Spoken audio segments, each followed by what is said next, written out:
여러분 안녕하십니까, 진성호입니다.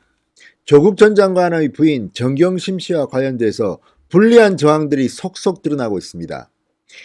재판부 배당도 그렇지만 지금 검찰이 결정적인 물증을 하나 확보했다고 방금 연합뉴스가 보도했습니다. 이걸 보면 앞으로 정경심 씨 앞에는 가시밭길이 펼쳐질 것으로 보입니다. 자, 무슨 결정적 증거일까요? 진성호의 융단 폭격 시작합니다. 정경심 씨를 융단 폭격합니다. 방송에 앞서 아직 진성호 방송에 구독자가 아니신 분들은 붉은색 구독 버튼 눌러주시면 감사하겠습니다.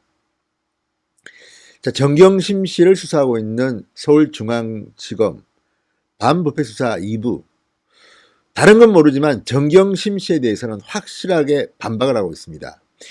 자, 정경심 씨를 구속 기소하고 난 뒤 정경심 씨 측의 변호인들이 뭐 사실인 것도 있고 아닌 것도 섞여 있다 이런 식으로 주장하니까 다시 재반박했습니다. 정경심 씨에 관한 확신의 참모습을 윤석열 검찰은 보여주고 있습니다. 반면 조국 전 장관에 대해서는 지금 침묵하고 있습니다.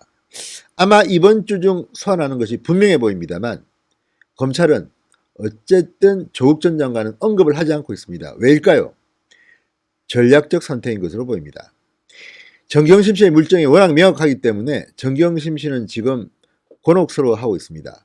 검찰 출신의 변호인 8명도 그만두었습니다. 그래서 정경심 씨의 변호인 수는 18명에서 10명으로 대폭 줄였습니다.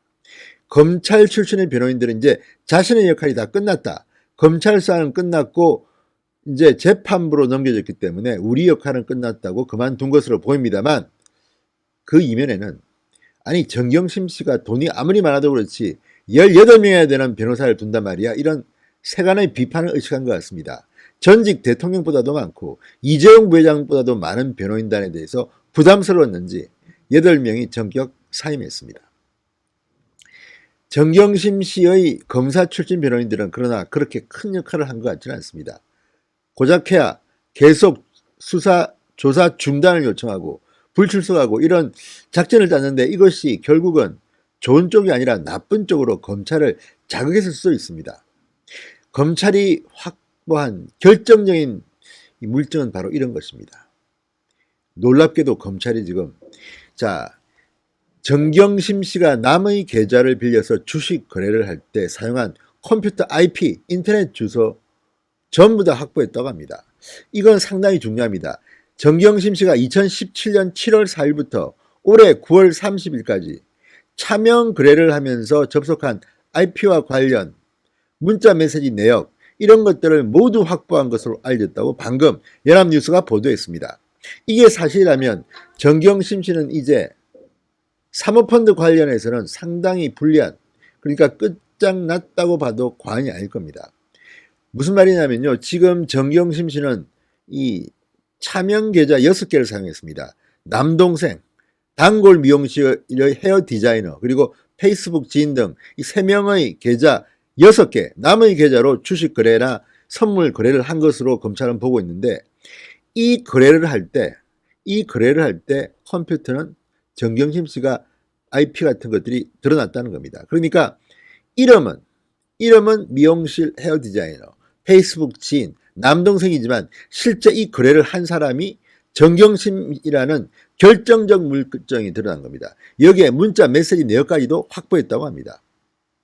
자, 차명 거래를 하면서 접속한 IP가 나왔는데 이거는 정경심 씨 거다. 근데 이 계좌는 남의 계좌를 이용해서 이렇게 컴퓨터를 통해서 거래를 한 겁니다. 정경심 씨는 이제 도망가기가 힘들어졌습니다.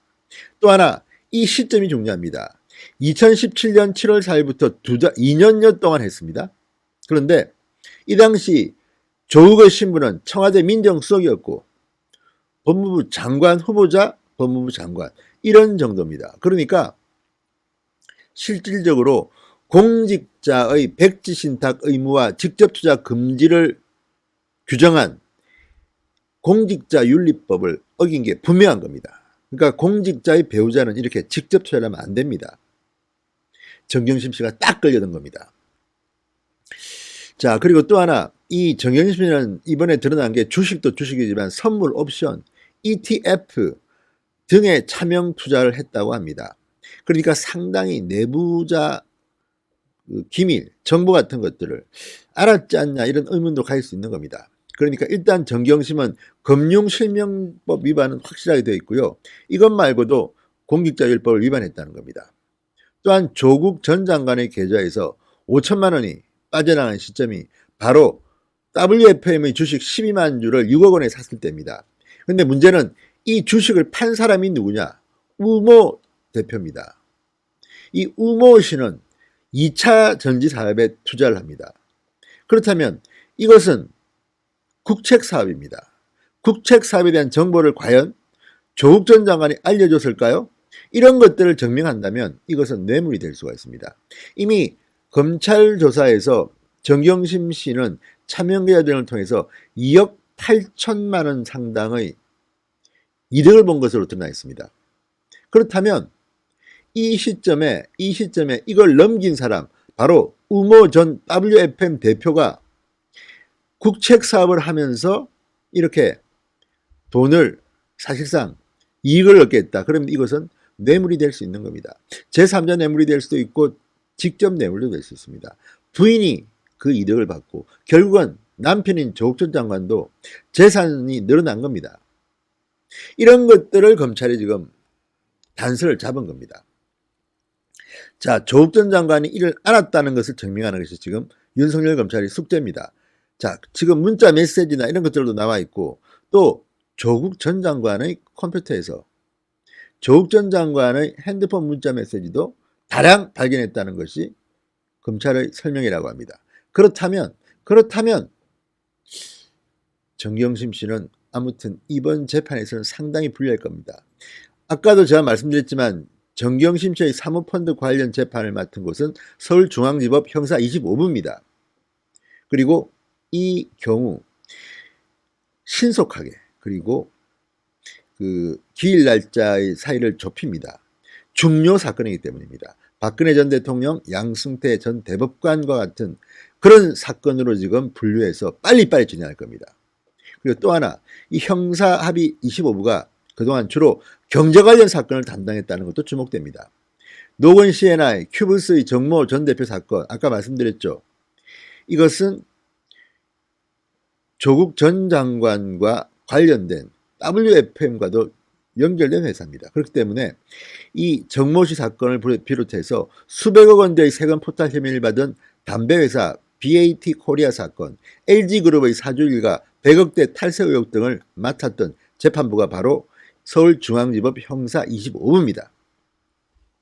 자, 정경심 씨의 이 사건 앞으로 어떻게 될까요? 검찰이 결정적인 물증 IP 확보했다고 합니다. 문자 메시지 내역 확보했다고 합니다.